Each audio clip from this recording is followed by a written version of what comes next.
kan sekarang pertarungan di capres ini kan pertarungan antara bagaimana meneruskan atau melakukan perubahan. Gitu.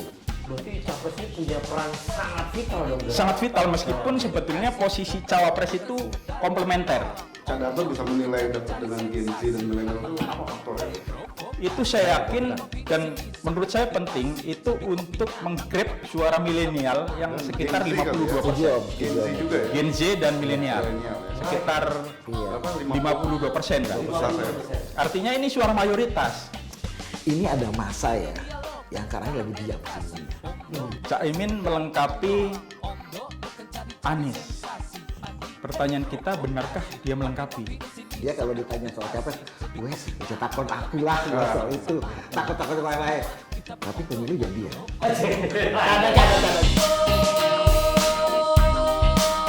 Omong doang. Hey, ini dialog tentang edukasi. Omdo bukan sekedar omong doang. Omdo bukan cari-cari sensasi. Apalagi hey provokasi. Ngopi-ngopi di sini sambil edukasi. Seduh kopinya, anget topiknya. Bersama-sama teman-teman semua kita beromdo, omdo, omdo, ria, ria. Halo Sobat Omdo, kembali lagi di Bincang Omdo bersama saya Hatim Farabi dan Elba Damburi. Bincang Omdo tentunya bukan sekedar omong doang, tapi ini edukasi, bukan cari sensasi, apalagi provokasi. Mana Pak? Ya ini Pilpres bentar lagi. Deh. Jadi kita ngomongin Pilpres. Enggak, nih? kita ngomongin cendol. Cendol dawet. Cendol dawet. Jadi kita mau gosipin Pilpres tapi dari kacamata jurnalis senior. Jurnalis tua gitu ya? Tua senior. Oke. Citizen senior jurnalis. Senior jurnalis. Oh, citizen. Oke. Jadi apa sih perspektif jurnalis senior ini terhadap capres-capres sudah bermunculan, Oke. cawapres-cawapres yang sudah juga bermunculan. Intinya kita mau mencoba prediksi nih ya. Prediksi, yang penting tuh behind the news ya loh. Behind the news, Behind the ini news yang kan serunya. teman-teman kita kan senior ya, Senior. dan tentu banyak informasi A1. Wis, itu Atau yang harus kalau- kita gali, Pak. Ya kalau nggak satu A2. A1, A2. Itu lama-lama nama buku Oh. itu cetak. Amin Pak. Kertas bukan buku. Oh, kertas ya. Oke. Jadi kita Sobat Omdo mau ngobrolin soal Pilpres, bagaimana nih para kandidat ini di mata para jurnalis senior, apa sih kelebihannya, kelemahannya apa? Harus kenalin dulu nih, Mbak. Harus Siapa kenalin sih dulu. senior jurnalis yang datang di Omdo Ada ini? dua orang. Ada dua orang. Ada Oke. dua orang. Yang pertama Cak ada Darto. Cak Darto. Cak Darto. Cak Siap, Darto ini Om.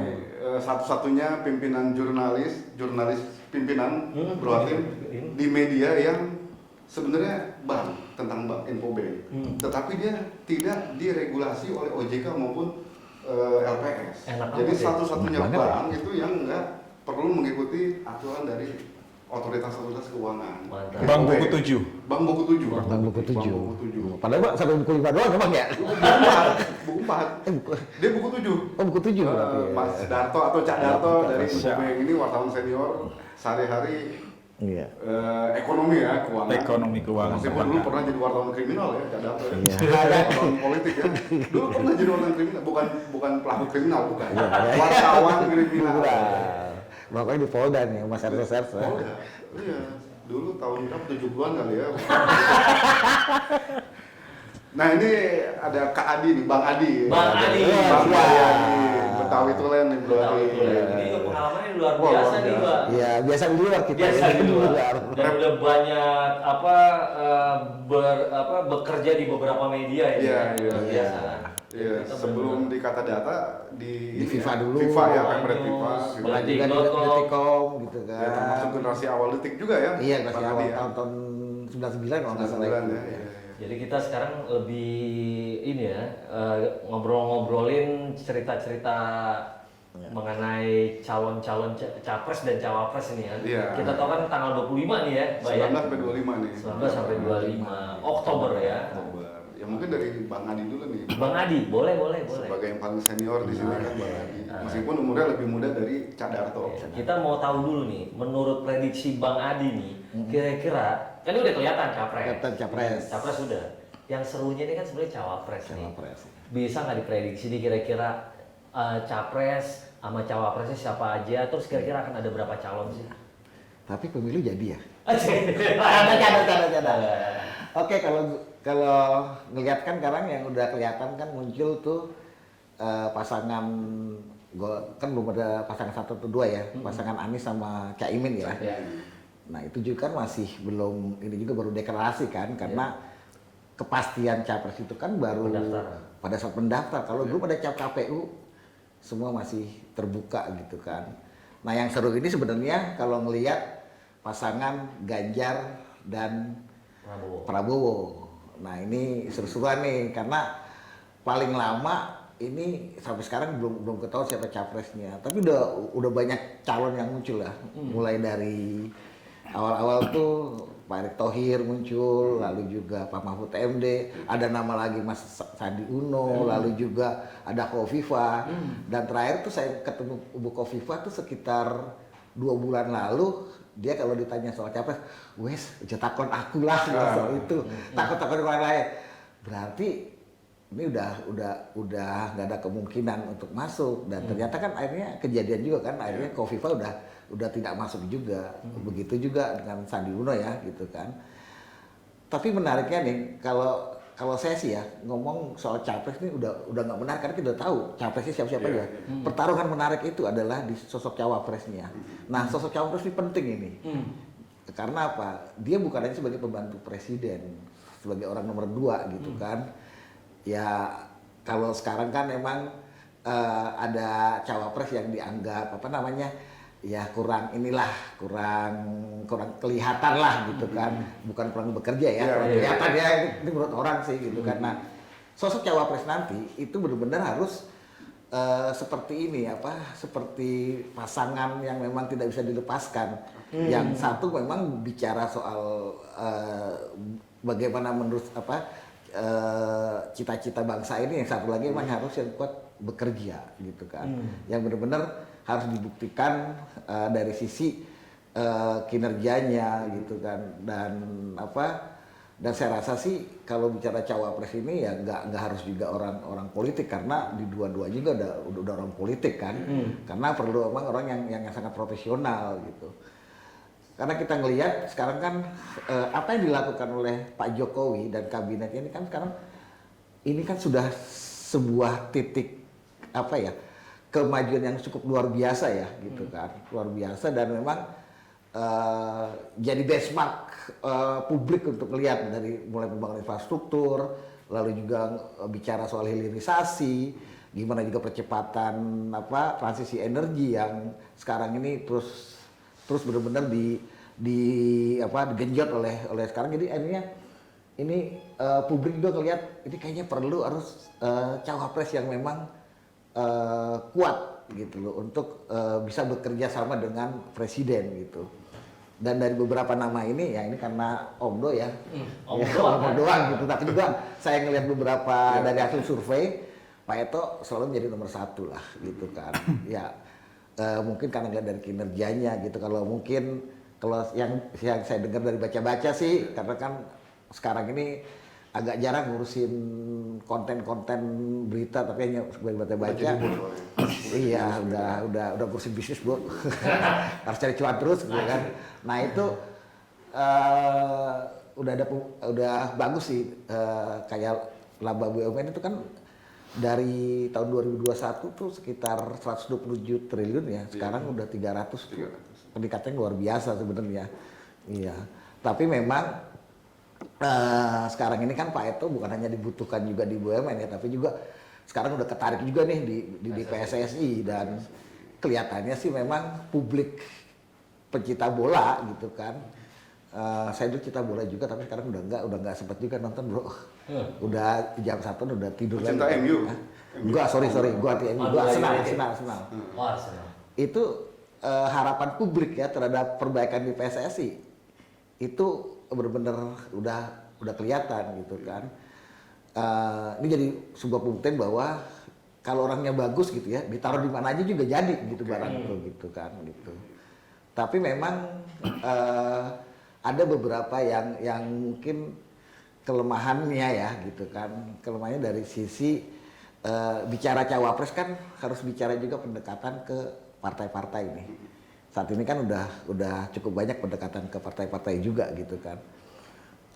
Udah pernah ke PKB juga gitu kan, lalu ke PAN gitu.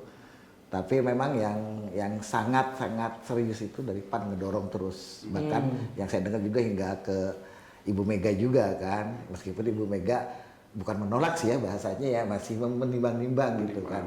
Apakah bisa gitu kan. Tapi kalau melihat ini cocok atau enggak ya antara Ganjar dengan Prabowo, ya tergantung keduanya nih gitu kan. Tapi bisa masuk tuh ya? Bisa masuk dua-duanya sih, cuma memang lebih beratnya sih ke Prabowo karena memang aku nggak tahu ya yang dengar memang di sebagian Ibu Meganya sendiri juga masih kayaknya belum firm ya, bukan berarti nggak setuju gitu kan. Nah kalau sosok menarik lagi adalah Pak Mahfud MD gitu kan. Pak Mahfud ini ya gebrakannya luar biasa ya karena sekarang ini kayak jadi media darling, apapun statement-statement dia gitu kan agak keras gitu kan, dan emang ya cukup lah karena kan gini, publik kadang-kadang kan pengen denger juga tuh ini orang ngomongnya apa gitu loh gitu kan, kira-kira itu mencerminkan dari dan selalu actionnya tuh ada gitu kan gitu. Aku pikir Pak Mahfud cuma kan ini nih, saya khawatir aja sih kalau nanti ya semoga nggak gagal kedua kali ya. Karena gitu, tidak ada yang pasti kalau belum keputusan dari pemilu dari KPU nanti kan, karena akhir itu tanggal 25 ya nanti ya. 25 terakhir. Nah tanggal 25 itu juga kan sampai ini masa-masa dari tanggal 10 ya, nanti tanggal sekarang tanggal berapa? 8 ya? Gue suka lupa sama tanggal gue. Gue lupanya kalau terakhir doang. Nah ini kan masih ada waktu sekitar 20 hari lagi. 20 hari ya. Ini sangat-sangat menentukan di minggu pertama ini sama minggu kedua gitu. Dan saya yakin konstelasi politiknya tuh akan masih dinamis ya. Dinamis banget lah gitu, berubah. Karena ya dalam politik kan sesuatu yang tidak bisa ditebak gitu kan. Ya bahkan yang sudah deklarasi pun siapa tahu gitu. Tapi kalau saya sih punya kayak kepercayaan bahwa ini berjalan mungkin hanya satu putaran.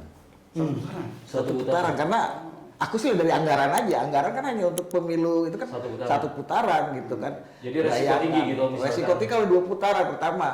Anggaran. Bukan soal mobilisasi alat peraga kampanye tapi juga masalah keamanan juga kan gitu.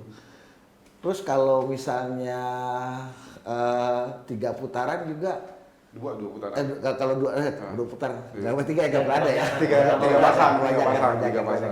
Nah kalau 1 putaran juga berarti pasangan yang harus muncul adalah paling banyak 2 nih. 2 pasang. 2 pasang. Lo bisa jadi loh gitu kan. Karena Kira-kira 2 pasang Kalau siapa? 2 pasang itu siapa kira-kira? Kalau untuk capresnya? 2 pasangnya, ini berat nih, ini berat ini. Enggak, ini rahasia kita aja. Iya rahasia kita kan Ini nggak. kan di YouTube kita di Oh, sini. iya. Nggak apa-apa lah, udah. Yang penting belaga-belaga rahasia. Oke. Ya paling ya 2 itu aja gitu kan. Karena kemarin tuh gue baru denger ini ya dari statement bolak-balik tuh ada statement dari pejabat lah, dan dia juga emang dan sepanjang seminar itu dia ngomongnya soal cuma 2 calon itu aja gitu. Tapi bukan berarti ini tidak ada potensi. Mungkin koalisi masih akan bisa berubah lagi. Kita nggak tahu ya, tiba-tiba mungkin yang sekarang di koalisi Prabowo bisa pindah lagi ke ini kan kita nggak tahu juga karena komunikasi terus terjalin gitu kan. Seperti Demokrat juga yang kita percaya tadinya akan tetap di koalisinya Anies tiba-tiba berubah lagi gitu kan gitu. Dan kalimatnya juga berubah sekarang.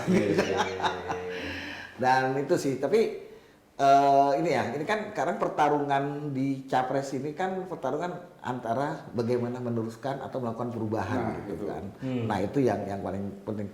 Karena gini, ini sih dari survei kita bicara survei tingkat kepuasan masyarakat atau publik terhadap pemerintahan sekarang itu luar biasa tinggi ya.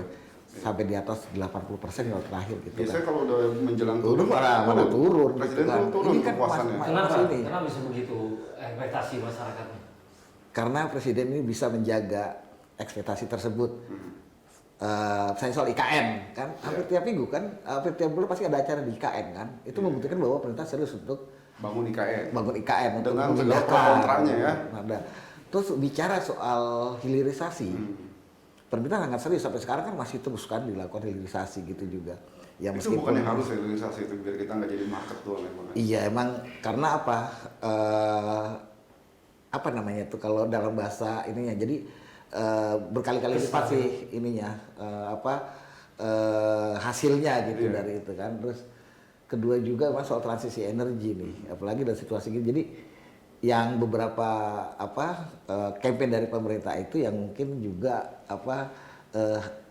ada sebagian masyarakat minta ini diteruskan gitu kan gitu. Tapi ya lagi-lagi untuk meneruskan ini kan tentunya perlu ada komitmen ya. Dan saya nggak tahu ya dari dua capres ini kayaknya udah mereka juga sangat dekat dengan Jokowi dan memang juga akan meneruskan juga. Melanjutkan ya. Ya meskipun ada satu isu yang soal ini kan soal ketahanan pangan yang kemarin digelorakan. Ya emang itu jadi isu penting juga buat para capres ini gitu kan. Ini udah mulai agak serius ya. Serius. Bawas dulu nih. Ini Minum. gimana nggak ada iklannya nih. Gue temenin. Situ. Iya. Tapi apapun itu ya maksudnya kalaupun nanti pemilu itu berjalan, gue yakin sih ini gesekan memang masih ada di sosial media ya. Tapi kalau gesekan untuk kayak dulu ada kampret sama cebong itu kan udah nggak lagi karena udah makin ini ya gitu kan makin cair sekarang karena nggak bisa ngomong kampret sama cebong lagi karena di dua kubu juga udah ada yang nyatu gitu kan. Tapi aku masih penasaran satu nih, gue penasaran. Ini ada masa ya yang sekarang ini lagi diam sebenarnya. Dan masa itu juga yang terutama di 212 ya itu belum kelihatan. Saya nggak tahu itu masa itu di mana sekarang gitu kan. Kapan mereka muncul gitu kan. Apa kondisi yang membuat mereka tidak muncul? Mesti kan itu kan akan muncul di awal-awal kan. Tapi habis itu senyap gitu kan gitu. Ini yang menarik sih. Menarik gitu kan. ya. Masa yang belum ini ya. Iya. Silent mass ya. Silent mass gitu kan. Dan sebenarnya yang walaupun beberapa hasil survei juga Ganjar juga masih tinggi tapi ada berapa persennya itu masih mengambang gitu kan. Karena apakah Anda kemungkinan bisa berubah? Iya, masih bisa berubah. Itu yang mungkin membuat hasil survei itu makin tetap butuh sih koalisi yang bisa yang dan figur buat cawapres yang ya, bisa ngangkat tuh ya. Ngangkat ya cawapres dan koalisi juga karena juga, ya. beberapa kali juga Caimin juga udah diminta untuk berkoalisi juga dengan PDIP. Yang saya dengar dari warung kopi sih. Iya. Itu gimana Beberapa tuh? kali pembicaraannya itu. Itu intens gitu berarti kan. tuh. Hanya beberapa kali sih saya dengar dari warung kopi sebelah gitu kan. Tapi saya yakin itu pasti terjadi gitu kan. Karena ya kita tahu kan Caimin gimana gitu kan. Iya masih bisa berubah. Karena di saat-saat seperti itu saya ingat dulu ini fakta ya. Waktu Pilpres di 2014 gitu kan. Saya mendengar dari salah satu capres yang tidak pernah muncul waktu itu dari sebuah partai besar itu mengajak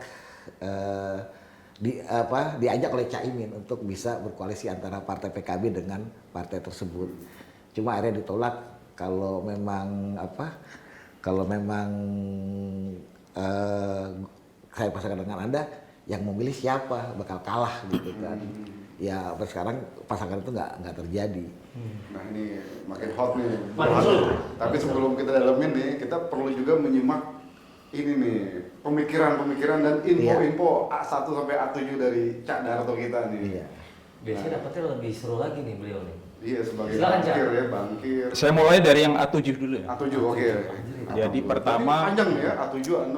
Pertama kita mungkin patut bersyukur.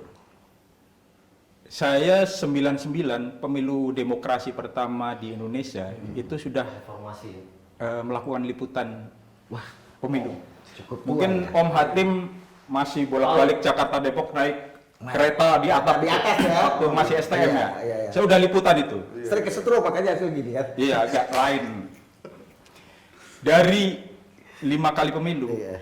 99, 2004, 2009, 2014, dan 2019, itu naik turun eskalasinya. Dan yang bisa kita petik dari 5 kali itu, ada 1 atau 2 pilpres khususnya yang cukup membawa ketegangan bagi kita semua, yaitu 2014 dan 2019. Ada Plusnya ada apa itu? pilkada. Pilkada, Itu mungkin salah satu triggernya, ya, triggernya. triggernya itu dimulai dari Pilkada DKI 2012, sehingga muncul polarisasi dua kubu yang itu sampai ke bawah. Meskipun atas sudah ngopi bareng, sudah ketawa bareng, bahkan bergabung dalam satu pemerintahan, sisa-sisa eskalasi itu masih, sisa-sisa polarisasi itu masih, tapi tidak sekeras dulu untuk pilpres kali ini. Itu yang patut kita syukuri, karena mungkin itu bagian dari proses perjalanan demokrasi kita, sehingga kita pada tahap ini kita sudah 2 kali melewati pemilu pesta demokrasi yang dengan ketegangan cukup tinggi. Kalau melihat sekarang sepertinya kecil kemungkinan itu terjadi. Kecil kemungkinan. Iya, apalagi kemarin Om Burhan Indikator itu mengutip salah satu ahli, ketika sebuah negara demokrasi yang sudah 5 kali menggelar pemilu dengan aman, hampir bisa dipastikan pemilu berikutnya itu akan aman. Tanda tanyanya sudah kelihatan ya. Kita enjoy aja kan menyambut pemilu 2024 sepertinya asik-asik aja. Sempat disinggung memang ini ada satu kelompok yang belum muncul gitu. Iya. Kalaupun belum muncul, saya pikir mereka juga sudah banyak belajar dari pemerintahan 5 tahun terakhir. Ketika tokoh yang mereka dukung dengan luar biasa dukungannya, dengan emosional, dengan tenaga, dengan segala macam, Dengan darah juga ya. dengan darah juga, ternyata bergabung juga dengan kelompok rivalnya. Mereka juga sedang mungkin melakukan kontemplasi ya. Apa yang selama ini kita lakukan sudah benar atau mungkin kita melakukan pembaruan sikap gitu. Mungkin saya pikir mereka belum muncul, mungkin sedang melakukan kontemplasi itu gitu. Masalah nanti siapa yang akan mereka dukung itu saya yakin sudah menjadi hasil dari pemikiran yang sudah matang dengan mempertimbangkan 5 tahun pemerintahan hari ini gitu. Ketika tokoh yang mereka dukung luar biasa dukungannya dengan emosi, dengan segalanya, dengan itu, tapi ternyata di luar ekspektasi mereka gitu. Oh, ternyata politik seperti ini. Kesadaran bahwa semua bisa terjadi di politik, termasuk pindah kubu, itu mungkin satu sisi positif ya, bahwa kita lebih dewasa dalam mengikuti pesta demokrasi. Kemudian masalah Bang Adi tadi bilang soal 2 putaran dan 1 putaran. Kalau menurut saya sih, saya masih optimis 2 putaran Bang Adi. Karena pertama, indikator Bang Adi cuma soal anggaran. Soal anggaran.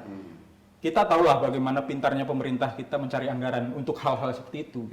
Masih banyak yang belum dipajekin kan. Itu bisa juga dari situ. Masih banyak negara yang belum kita datangin. Saya sering kadang itu angka doang. Soal angka itu. Karena pajak. karena saya yakin ini masih akan terjadi 2 putaran. Dengan 2 putaran pertama 3 pasang ya, 2 putarannya 3 pasang. berarti 3 pasang. 3 pasang. 3 pasang. Mungkin 4 nggak ya? Kalau 4 kecil kemungkinan karena Demokrat sudah menentukan pilihan. Opsi 4 pasang ketika Demokrat masih belum menentukan pilihan, itu opsi itu masih ada. Kemungkinan 4. Betul. Tapi kan belum terdaftar juga kan ya. Iya juga. Tapi saya yakin 2 putaran dengan 3 pasang. Nah, ini memang terkait dengan posisi cawapres yang masih menarik ya, karena posisi capres kan sudah fix nih. Iya. Iya. Sudah fix, dan ini sebelum masuk ke situ, pilihan masyarakat itu sebetulnya sudah final sebelum pemilu digelar. Iya, iya benar. Final dalam artian bahwa saya itu sudah punya pilihan politik. Om Hatim, Om Elba, saya yakin sudah punya siapa capres yang akan Itu capres ya? Iya. Ah. Itu golongan kita. Itu tidak terjadi pada golongan milenial.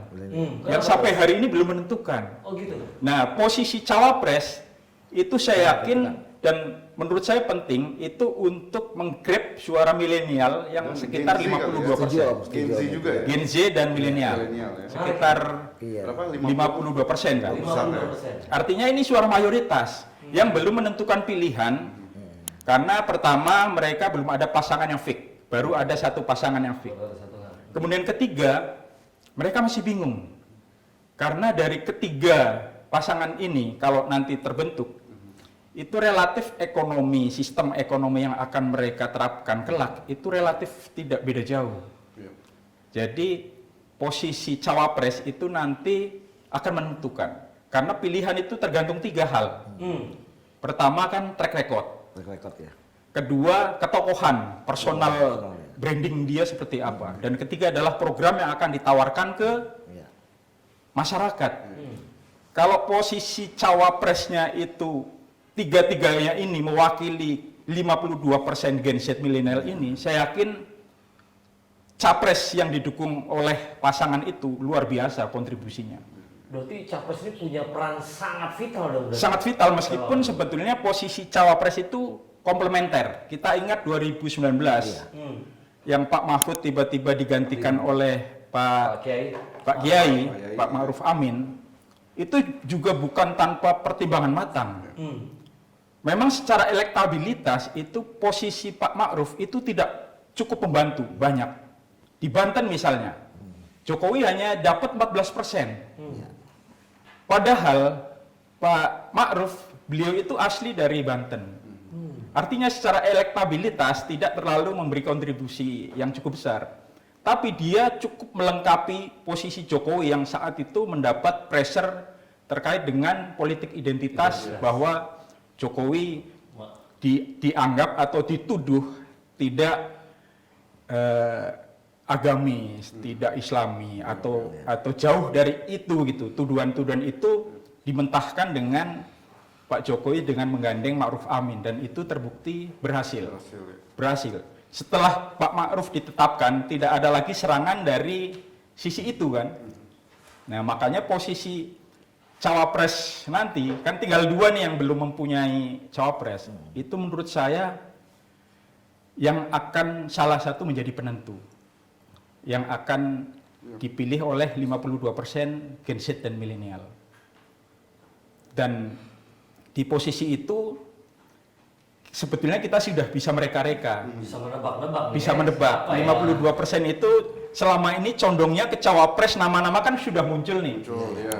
Kalau kita sudah memeras 52% Gen Z milenial ini yang akan memilih siapa, sebetulnya kita sudah bisa menebak siapa yang akan jadi presiden 2024. Bisa kelihatan dari sosial medianya si cawapres ini. Kalau dari hasil survei yang termasuk yang dekat dengan milenial dan cukup mempunyai impresi tinggi di media sosial itu salah satunya Pak Ete. Suka Pak K-pop Ete. juga lagi ya. Pak Ete lumayan kencang untuk penetrasinya di medsos. Ridwan Kamil Kan udah enggak dia. nggak tahu ya apakah masih punya peluang dengan statement dari Lenteng Agung, tapi tidak ada yang tidak mungkin di politik. Dijelasin dulu tuh, Cadarto, Lenteng Agung itu apaan? Oh, Lenteng Agung itu kediaman Depok Ibu itu. Mega. Oh, kediaman. Bukan stasiun Lenteng Agung. Tapi stasiun. Bukan. Pancasila. Soalnya kalau membayangin Lenteng Agung stasiun. Ada apa? Markas PDIP. PDIP. Kita zaman-zaman nongkrong di sana Markas dulu. PDIP. Itu tadi kan sebut Pak Erik, Pak Ete ya. Pak Itu Ete salah bisa- satunya. Cak Darto bisa menilai dekat dengan Gen Z dan milenial itu apa faktornya tuh? Kita nggak bisa menelisik faktornya apa, tapi kita bisa melihat bagaimana penetrasi konten yang terkait dengan apa yang selama ini di-handle oleh Pak Erik, misalnya PSSI, kemudian BUMN, itu luar biasa loh penetrasinya. Dan itu hal yang menarik bagi milenial. Mungkin bola kali ya. Bola ya. Mungkin Sepak Om bola. Hatim yang lebih tahu soal bola, Bola, ya. bisa membreakdown triggernya dari situ gitu. Nah, posisi cawapres yang sekarang sudah fix itu kan Caimin. Ya. Caimin melengkapi Anies. Pertanyaan kita, benarkah dia melengkapi? Nah, jawabannya gimana Cak Darto? Omong doang. Hey, ini dialog tentang edukasi. Omdo bukan sekedar omong doang. Omdo bukan cari-cari sensasi, apalagi hey provokasi. Ngopi-ngopi di sini sambil edukasi. Seduh kopinya, angkat topiknya bersama-sama teman-teman semua. Kita beromdo.